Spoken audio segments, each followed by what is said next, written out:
This is Terms of Reference. I'm your host, Stephen Laddick. Dale Nirvani Pfeifer is changing the way we connect online. Her hashtag donate software, found at GoodWorld.me, is unleashing the next generation of generosity by making giving easy through social media. Her goal is to support the evolution of the human experience with money by creating a generosity-based financial system. A native Kiwi, prior to going to the United States, Dale ran Victoria University's Center for the Study of Leadership. Her award-winning research took her to Harvard, where she applied the theory of allophilia to Maori leadership. This work demonstrates how the power of love and effective leadership can bring big, diverse groups of people together. I spoke with Dale in Washington, D.C. Hello, Dale. Thank you so much for being on the Terms of Reference podcast today. Well, thank you so much for this wonderful opportunity, Stephen. It's great to be with you. And we're here talking in late May. It's May 27th when we're recording this. I'm sitting in Costa Rica. You're sitting in Washington, D.C. Is that correct? That is right. It's 1776, which is a technology incubator here in the heart of Washington, D.C. And that's super appropriate for you because you are the co-founder and you run an organization called GoodWorld. That is right. GoodWorld was founded about 18 months ago, and we are on a mission to make it very, very easy to raise money off social media for nonprofits. And so right now we've developed something called hashtag donate. So you can just write hashtag donate in the comments of Facebook or tweet hashtag donate at a charity to make a donation. So tell me, Dale, what was the founding mission behind GoodWorld? Why did you wake up one day and decide this was important? So I worked a lot, before I founded GoodWorld, I worked a lot in the nonprofit and foundation world. And what I saw was that there's a really big change in the way that, particularly nonprofits were raising money. People like you and I, we want to give $20, we want to give $50, we want to give $100, and we want to do it when we are feeling drawn to do it we want to do it kind of like instantly and without thinking too much about it, rather than, the old model where people would get something in the mail and they would write a series of bigger checks at the end of the year. And what I was seeing is that nonprofits were having a really, really hard time keeping up with this new way of that people were giving. What the mission of GoodWorld is really to solve that problem. One of the major ways that nonprofits are communicating with their donors right now is through social media. So I began to be very focused on social media because it was very, very difficult to raise money on social media. Right now, what happens when a nonprofit tries to do it is they normally post a link to their donations page on their website when they do an ask for money.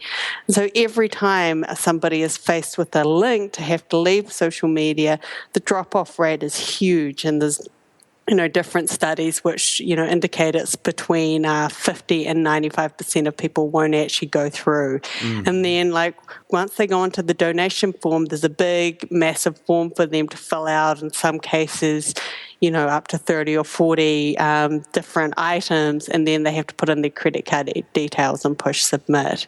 And so all of those steps was just meaning that, basically social media was not a valid channel for fundraising for nonprofits, even though it was a major way that nonprofits were communicating with their donors.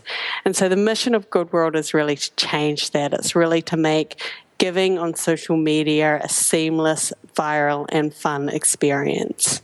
And so give me maybe just a little more meat about what's different about when I put hashtag donate into a tweet or into a post on Facebook. Let's just say, the floods that are happening in Texas right now. How have you made it more simple? Is it just all of my information stored and so I can just push go, or what happens?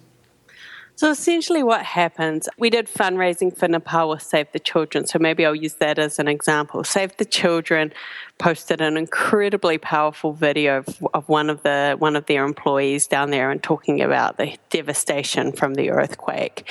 And, they simply wrote on Facebook, they put a bit of framing text to donate, write hashtag donate plus any US dollar amount in the comments below. then on Facebook, people can simply write in the comments, and the idea, you as a donor in the morning when you log on to Facebook, you look at the news feed, right? So say if you liked Save the Children's page, or if, that post would come through in your news feed. And simply you could write there, hashtag donate, and whatever dollar amount you wanted, say $25. And then we have an algorithm that would then make the Save the Children page reply and directly to your comment. And if you'd already signed up with us, it would simply be a thank you for donating message. If you're not already signed up with us, the algorithm will reply and say thank you for your pledge. Follow this link for a quick one-time sign-up. So you'd have to leave Facebook once, and it's a very, very simple form that essentially you just have to put your credit card details in and tick a couple of boxes, and then you're signed up with us. And then you can write hashtag donate and any dollar amount on any one of our partners' and any one of our partner charities' pages as it comes through your news feed or as you go to their page, and the donation just directly comes off your credit card. It's the same with Twitter. You would, like Save the Children would put out a post, retweet to donate, and essentially people would just retweet to donate. You get an instant notification from us. If you're signed up, it's thank you for your donation. If you're not signed up with us, it's a link for a quick one-time sign up. So essentially, we have all sorts of different, charities can be incredibly creative, and we have all sorts of different campaigns that have been run, from people who have run birthday fundraisers saying, if for every birthday wish I get, I will donate $5 to my favorite charity, and then, just tweeting a donation at the charity, or, people who have been doing selfie donations, where people have been posting selfies of their dogs and hashtag donating to, all sorts of very, very creative ideas that are coming up. And, one of the major things, of course, like what we saw in the Ice Bucket Challenge, it's like calling out your friends. So sometimes there's kind of competitions that go on where people are, hashtag donating and tagging 3 of their friends, challenging them to join them in the giving campaign. That's fantastic. You're helping nonprofits, you're helping charities to navigate this space of the individual donor, the small donor, much like we see a lot of the political campaigns now, at least in the United States, and you're making it easy for them. How did you show up here? You said that you worked for some foundations, some nonprofits, in a former professional life. Well, how did you make the leap? How did you choose to come to social media and technology and then make the leap? Well, I call myself a recovering academic back in New Zealand, where I'm from. I actually used to run a research centre, and, that just set me that discipline of that kind of having a deeper level of thought, I think has stood me in really good stead, because I started to see this problem, and of course me being addicted to reading and all this kind of stuff, just started to study it and learn everything I could about it. And I think I became very, very focused on this question of how we really unlock this area, because I have a theory that social media is going to be the next big channel for fundraising for nonprofits, and it can be incredibly powerful because it is viral in nature and people connect on social media. And I think that connection, both with the people that you're helping but also with your friends when you're tagging them, could be very, very powerful. And so I just became incredibly focused on figuring out what the answer to this was. And then I started to see this simple solution for, I joined 1776 and, started kind of engaging people and thinking about, okay, well, how could we really crowdsource donations on social media? And then literally for, 2 years now, I got up every day and thought about that. And it's just kind of, this is my third rebuild of the technology, and now we're a fully scalable kind of bulletproof solution. But, it's just a matter of, coming up with a series of small experiments to test your thinking. So, quite often it's so tempting to come up with an idea in a vacuum and think this is it and go forth and build it. And then, it can kind of fall flat on the market because you didn't get it quite right. Well, take me there for a second, because this is a part of that I always love to hear, especially from people who are true entrepreneurs, true entrepreneurs. You said this is your third build. First, the obvious question is, are you writing the code for this, or do you have a team of people who do it? And then second, what happened in build number 1 and build number 2? What were the critical factors you learned in those builds that you said, nope, we need to make this major change? It's really interesting. I mean, the whole thing. Like, first of all, I am not writing the code, and I'm very, very lucky to have some really gifted people who work at GoodWorld to do that. This is certainly not just my endeavor. There's a whole team of people working on this now. But so the first iteration was actually kind of an external platform. And I thought about, and I came up with this huge grand plan for how we were going to go and conquer the space. And it was going to be an external platform. It was going to have a lot of social media integration. It was going to have 1,000 bells and whistles, and that was how we were going to do it. But you chose complexity first. I like it. That's great. and then when we came down to building like what we call like a working prototype, or an MVP as we call it in startup land, which is a minimum viable product, which is the most simple kind of version of your product. And then you can start kind of, looking at how people are interacting with the most simple version of your product. I got to choose 3 features. I mean, that was like one of the most depressing moments of my life, because, this huge grand plan, this very complex thing, and if I boiled it down to 3 features, there was really no difference, very little difference from anything else that was out there on the market, and that was, an external kind of fundraising platform. So that was like a real moment of humility, and and I got some really great advice from a friend at that moment. And it was also relying on a lot of other people to help. Like, I was, relying on people to make recommendations. I was like trying to kind of get people to do things. People weren't delivering the things that I wanted and you're saying at the time that I wanted and all. You were relying on volunteer? Is that what you're saying? You're relying on people, or? I was relying on people who were experts and things like that to make recommendations for charities, and I was kind of suggesting partnerships and that sort of thing. And of course, people are very, ingrained in creating their own thing. And so, me reaching out to people and asking them, essentially to help with GoodWorld and for these favors, they weren't necessarily like responding in the way that we had hoped. You initially started by relying on expert voices and going out and saying, hey, I think you're an expert in this. Can you give me feedback? Those kinds of things. But that was falling flat on its face.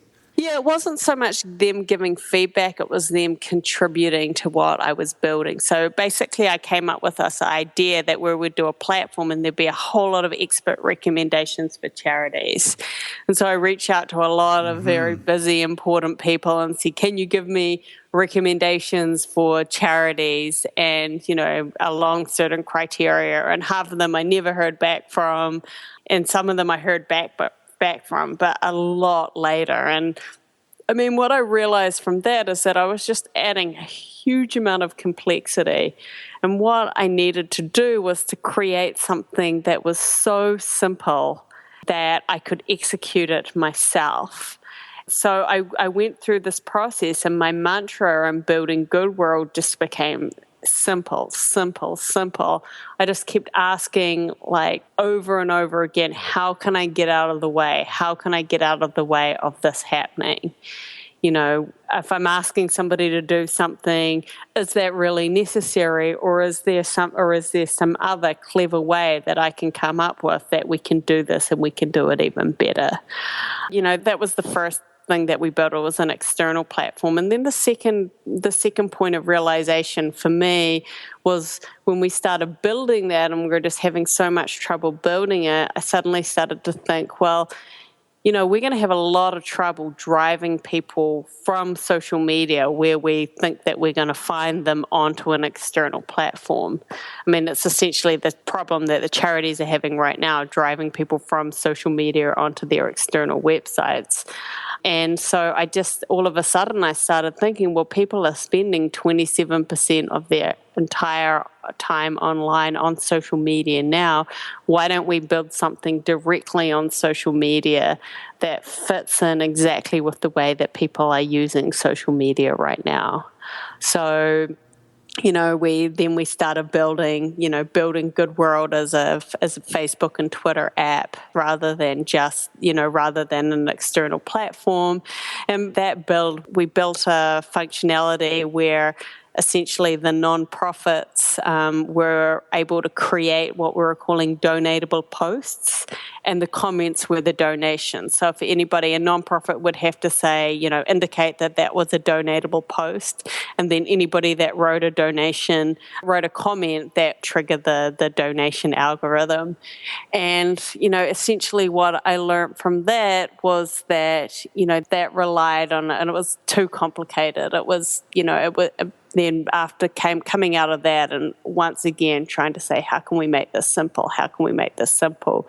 We kind of turned it around. We put the power in the donor's hands because we don't know which of these posts is going to inspire a donor. So we put the power in the donor's hand by simply giving them the ability to write #donate on any post. And then once we kind of started and we did a bit of testing with that and we launched this next version of the technology, that's when we really, really started to get a lot of traction. And it was just this amazing kind of this moment as we rebuilt this technology, and it was after I had been fortunate enough to pitch President Barack Obama at 1776, and he had just loved what we were doing, and so there had started to be a bit of a spotlight on the company, and then we launched on October the 7th at 1776 here, the incubator that we're part of. And the chairman of the ALS Association spoke at our launch and said that he thought that they could have raised twice as much money with the Ice Bucket Challenge if they had been using #donate. And then, simply after sitting there for 18 months trying to kind of crack this nut, I'm hoping somebody would call or would get it and want to work with us. We essentially the Washington Post covered it that next day, and they asking whether we're the iTunes or Uber of philanthropy, and then it was syndicated nationwide, and then I got over 200 emails and phone calls and everything that next day. So it was just kind of like this walking on air moment, and really kind of launched and pushed the company forward. But it was that real kind of this mantra of simple. How do we make it simple? And also this, perseverance of really trying to get it right, and, really kind of following my heart, knowing that I was onto something and knowing that this was an important problem to solve, and then, being very optimistic about my ability to be able to solve it. That really kind of, and just being incredibly determined, that really got us to the point of, to launching the actual product that we ended up taking to market, which is #donate. So a part of our audience listening to your narrative there, did you eat ramen noodles for 2 years? How did you fund this? So, I'm just sort of piecing the narrative together. You ran a research institute in New Zealand. You came to DC, or, you found your way to DC. You made the leap at some point. Did you put away a huge pile of money so that you could just sort of live for 2 years? Have you been living on bread and water? Or how did you survive for the last 2 years with essentially what I'm assuming is zero revenue? I kept one consulting contract that paid me just enough to live. And so I was pretty much working on GoodWorld about half time. Mm-hmm. And then, but there was definitely a lot of ramen noodles and a few skipped meals. There's this peanut butter and jelly station at 1776 that I used to have lunch at every day. It's just put it that way. But it was, and I think when you're incredibly passionate about something and, you're following your heart, but you're using kind of all your smarts and really creating a business case for something, And if you really are following your heart and following your passion, I think that things just seem to, and you take the leap of faith, and you need to keep taking the leap of faith every day. Things seem to kind of align, and they seem to work out. And I'm not going to say that it was an easy process at all, like financially to do it. It was incredibly challenging, spending all my savings and doing all that kind of stuff. But sure, and you're living in one of the most expensive cities in the United States at the same time. Yeah, but, normally my advice to people is just take that first step, and every morning wake up and think, what is it that I can do to push forward my dream, my vision today? And, maybe it's only spending an hour doing some reading or writing the next little piece of your business case, or, coming up with some, test that you could do on social media that would cost you nothing. But it's a matter of, consistently taking a step forward every day that really starts to build towards your dream. And almost, I think, having really very, very few resources to do this really made us work a lot smarter, because nothing could launch and nothing could go to market unless it was, just right. So it was a long process, but, I wouldn't trade it for anything. How are you going to measure the success of GoodWorld, or how are you measuring it today beyond sort of your typical web analytics? In your mind, is it the number of charities that sign up and are clients of yours? Is it the total amount donated through your service? What metrics are you using?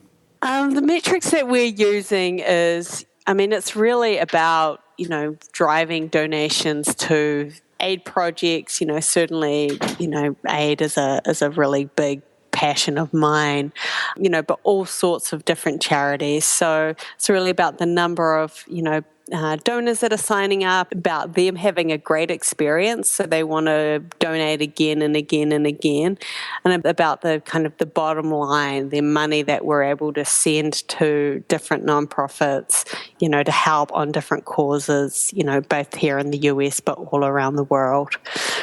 We've also been pretty successful in raising some venture capital.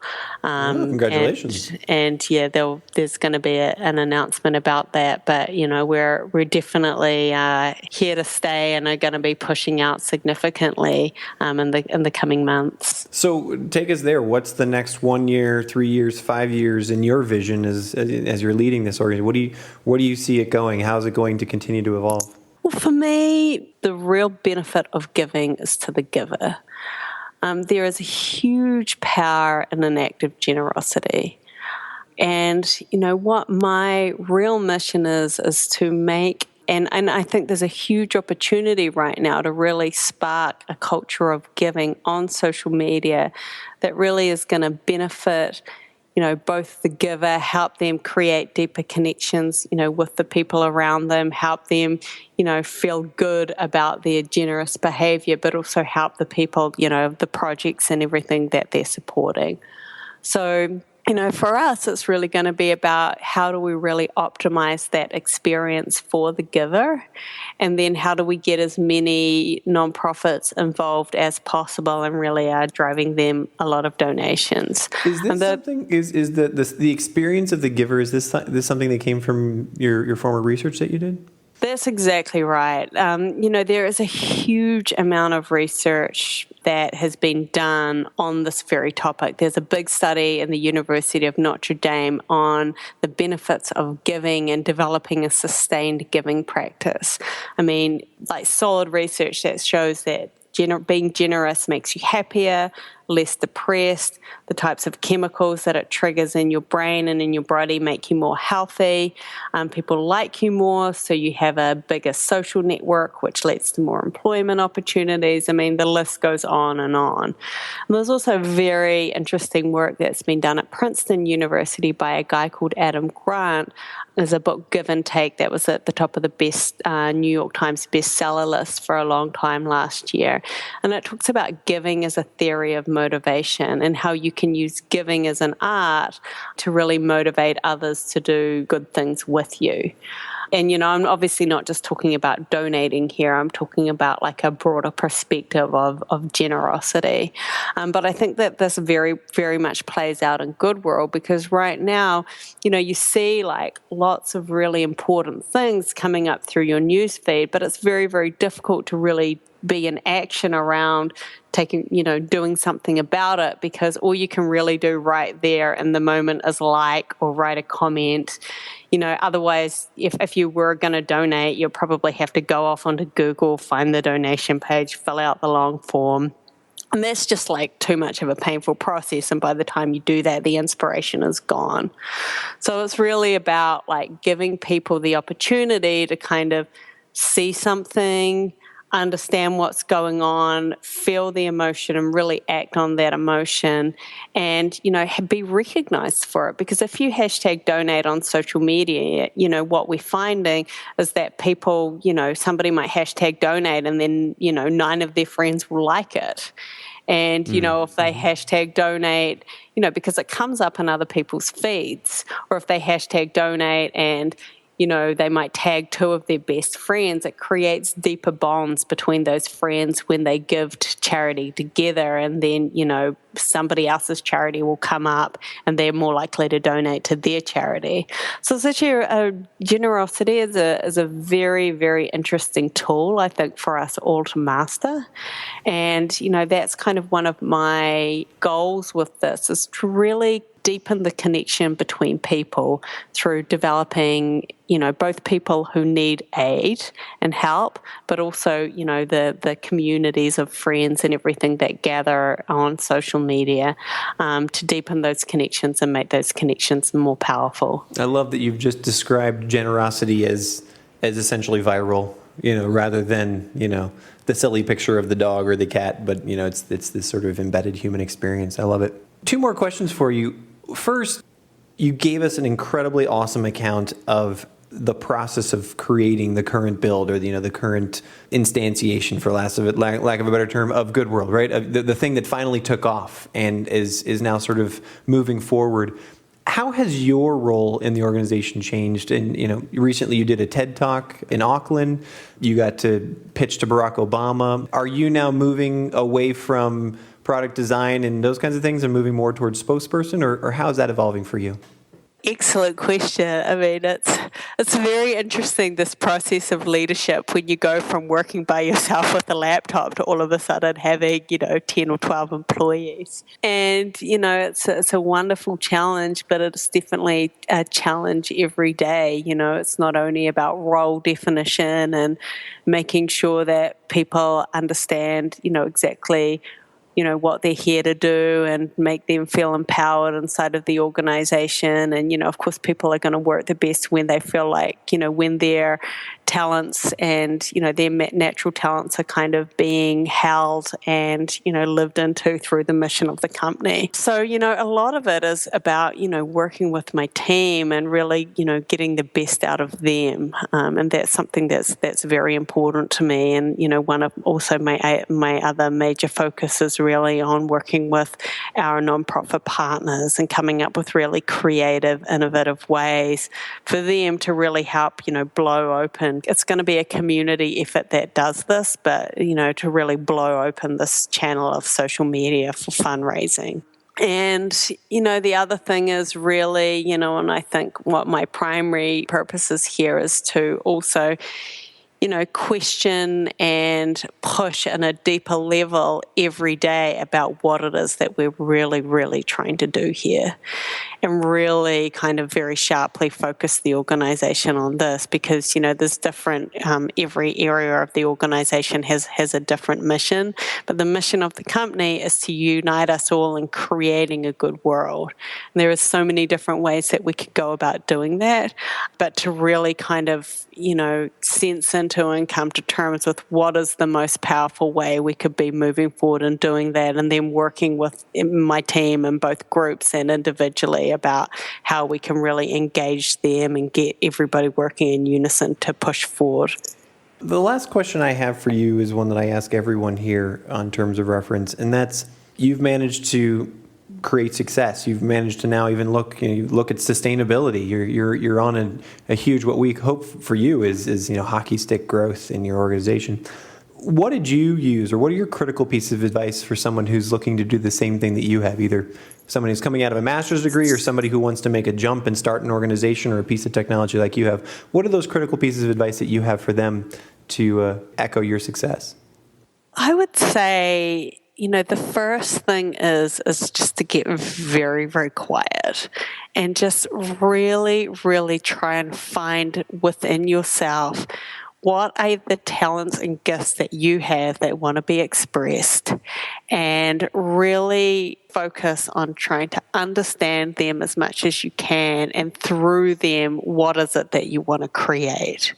Because that's where the real magic happens. And you don't need to have that answer before you start, because as I said earlier, you should just, I would highly recommend just starting and doing something each day, but just really trying to find that deeper sense of purpose within you. And then, taking control. Don't rely on other people to build your company or whatever you want to do for you. You need to come up with a plan, and you need to just start working on stuff every day, even if it's the wrong thing. And all of a sudden, you'll realize, I asked somebody to do this thing and I've been waiting for them. If you realize that, you're giving away your control and you're giving away your power to move the organization forward.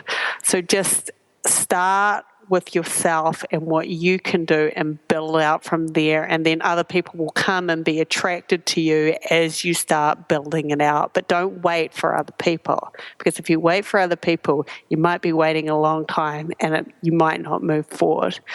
And the other thing I would just really, the other message that I think is really, really important is simplicity. We all have so many ideas, and they're big, beautiful ideas, and, we want to create these huge things. But it all has to start from an idea that is, the most powerful ideas are the most simple. I mean, people say that about #donate, we're surprised people haven't done this before, because it's such a simple idea, the ability to be able to write #donate in a comment section and the transaction goes through. So how can, and you remember, I had this huge vision for what I was going to do. And then what I came to understand is that huge vision, although it may be a great vision, is just incredibly difficult to implement. So and keep pushing your thinking deeper and deeper and deeper about what is the very simple mechanism that I can build that will have a big impact, that will, if you can build this tiny little mechanism, how can that shift society? If you can boil it down to something that's incredibly simple, that you can take control out of, that is coming, an expression of your talents and gifts and resources and passions, that's the sweet spot that I think that will really take you where you want to go.